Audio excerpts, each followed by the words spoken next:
Welcome to ASHAs kitchen. ఈరోజు మన కిచెన్లో చాలా టేస్టీ అయిన ఘాట్ అయిన మిరియాల రసం అండి. ఇది సులభంగా అరుగుదల అవుతుంది.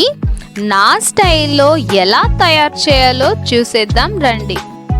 ఒక గిన్నెలోకి శుభ్రంగా కడిగి పెట్టిన చింతపండు, రాళ్ళుప్పు సరిపడా 1 టేబుల్ స్పూన్ అంతా పసుపుడి వేసి బాగా మిక్స్ చేసి స్మాష్ చేసుకోండి. 1 కప్ అంతా టమాటో ప్యూరీని ఇందులోకి యాడ్ చేసి బాగా అన్నీ మిక్స్ చేయండి. కొద్దిగా కొత్తిమీరని యాడ్ చేసి నలిపి అందులోకి మిక్స్ చేయండి. మనకెప్పుడైనా దగ్గు, జలుబు ఉన్నప్పుడు ఇలాంటి రసం మీరు ట్రై చేయండి. మనకి రిలీఫ్ అనేది చాలా మంచిగా ఉంటుంది. ఇది చాలా ఈజీ రెసిపీ అండి. మసాలా కోసం 2 ఎండుమిరపకాయలు, 1 టేబుల్ స్పూన్ జీలకర్ర, 1 టేబుల్ స్పూన్ మిరియాలు, 1 5-6 వెల్లుల్లి రెబ్బలు, 1/4 టీ స్పూన్ అంత మెంతులు,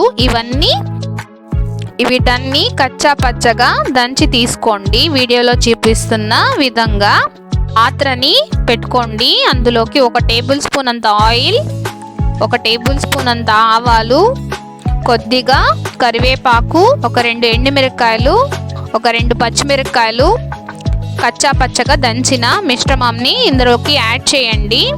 యాడ్ చేసి బాగా ఫ్రై చేసుకోండి.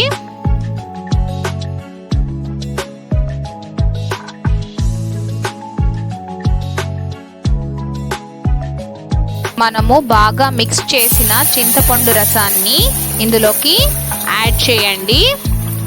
మనం ఎప్పుడైనా వెజ్ కానీ నాన్ వెజ్ కానీ వండినప్పుడు రసం కంపల్సరీగా మనం చేస్తామండి. మనకి ఈజీ డైజెషన్ అండి.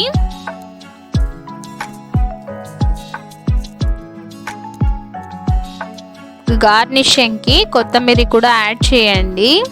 బాగా మిక్స్ చేసుకోండి.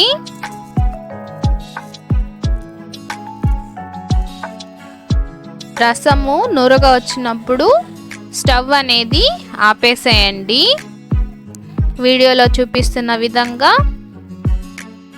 మరలాల్సిన అవసరం ఏం లేదండి. రసము జస్ట్ నురగ వస్తే చాలు. ఇంతేనండి, చాలా టేస్టీ అయిన ఘాట్ అయిన మిరియాల రసం. మీరు తప్పకుండా ట్రై చేయండి. ఎలా కుదిరిందో అనేది కమెంట్ సెక్షన్లో కమెంట్ చేయండి. ఇలాంటి మరెన్నో రెసిపీ కోసం మన ఛానల్ని సబ్స్క్రైబ్ చేసుకోండి. లైక్ చేసి షేర్ చేయండి. Keep watching ASHAs kitchen.